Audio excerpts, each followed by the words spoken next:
CM Punk has been a big deal for AEW. I mean, aside from the obvious, in the sense CM Punk came back to wrestling, something that many people, me included, thought would never happen, when you look at the numbers, they're just ridiculous. I mean, he sold out an arena based on a rumor, is still responsible for the highest rating when it comes to Rampage, absolutely smashed it when it came to YouTube's, and he broke the PWT's website. Which is why it's really strange. There's still a few people out there going, he's not much of a star. Yeah, sure, whatever you say. The happiness on his face was also proper warm and fuzzy in your tum-tum stuff. And then after 12 matches in the company and 6 months, he lost. Why? Here's why.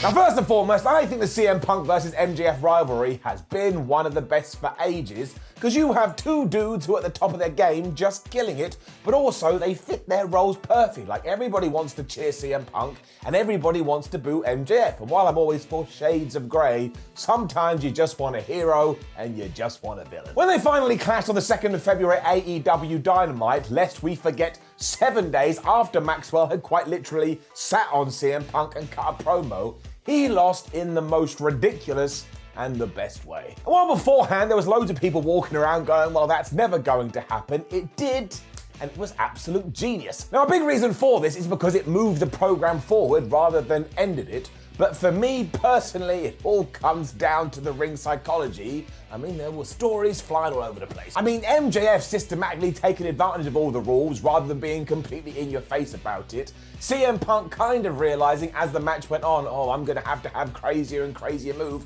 to try and beat this guy. You had the injury to the arm, you had the injury to the leg. It was just wrestling 101 wrapped up into a little ball and then thrown directly into your face. I'm sure some people thought we went too crazy with the shenanigans, which is your right, but by the time we did have a proper dusty finish, and MJF had tried to kill CM Punk by choking him out with some tape, go back and listen to the Chicago fans. They audibly gasp because they cannot believe it. And given that wrestling is a reaction-based business, I would say they did a pretty good job. It was also, as already mentioned, an outcome that nobody saw coming, so when it did go down, everybody lost their shit. And something that nobody is talking about is we did that classic wrestling trope of, oh, the arm goes down once, the arm goes down twice, and 9 times out of 10, it doesn't get to 3. At 2.5, it starts wiggling as they get an adrenaline rush, but not here. It fell to the mat. And that was that. As it would turn out, Friedman's arrogance would get the better of him because this murder weapon fell out from under his armpit. The referee saw it and he restarted the thing. But do you know what that usually means in professional wrestling? Oh, well, we gave MJF his moment in the sun, so CM Punk will now get the victory, or at least that's what I thought, and don't pretend otherwise. You did too. But no, once again, we were circumventing the expectations, which as always is the name of my new EP. Punk fired back with a bunch of near falls that made you go, well, he's definitely not going to lose, and by the time he busted out the Pepsi plunge, forget about it. I mean, what better way to finally defeat this man by using something we have wanted to see for ages. And you know what? It probably would have worked, but MJF rolled out the ring. This was also sold as Punk having to go back to his past in order to try and get the victory, but the true awesomeness of all of this actually wasn't anything to do with what happened in the squared circle, but the outside factors surrounding it. Wardlow had been conspicuous by his absence, but decided at this point, well, I better go down there and say hello, and originally, it looked like he was torn. He stared at his boss, he stepped over him, he got into CM Punk's face, but then he backed off, I presumed, because he didn't want to get involved, because of course, his relationship with all of these people is kind of nuts. And then we got back in the ring, and from nowhere, Maxwell had the diamond ring, he punched CM Punk right in the face, and he beat him. This time, for real. Somehow we still weren't done though, because like any good detective novel, there was one final twist, because we cut to another camera angle, which of course we hadn't seen up to this point, and what Wardlow had actually done was snuck this object to MJF in order for him to get the victory. So whether he likes Maxwell Jacob Friedman or not, he feels bound by his contract.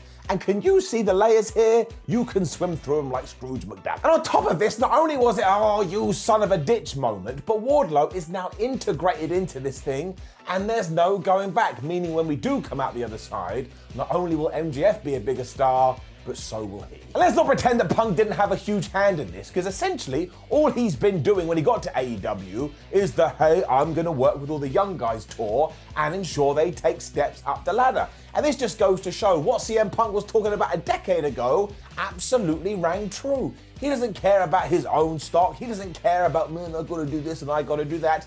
He wants to elevate everyone, and look, right here, he's doing it with two different people. You can now also use all this to showcase a new side to Punk as the novelty of him returning wears off.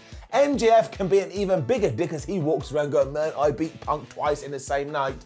And as for Wardlow, when we finally do pull the trigger on this turn, he is going to have so much momentum and he's going to ride it to titles galore. Maybe even more importantly is the fact that it left you wanting more, and I don't think that happens if Punk wins. And nobody would have moaned, but it makes it all the more fascinating and thankfully is yet more evidence to introduce to those strange people who say, well, CM Punk may be back, but he's lost the step.